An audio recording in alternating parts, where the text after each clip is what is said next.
ఊరు ఊరు అంటావు, ఊర్లో ఏముంది? కన్నులకే ఊరు ఊరు అంటావు, ఊర్లో ఏముంది? రుచి చూపే చిత్రాలే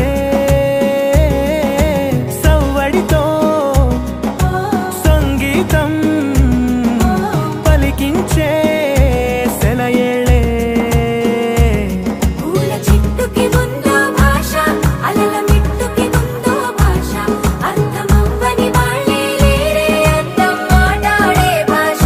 పలకరింపే పులకరింపై పిలుపునిస్తే పరవశించడమే మనసుకి తెలిసిన భాష. మమతలు పంచే ఊరు ఏమిటి దానికి పేరు?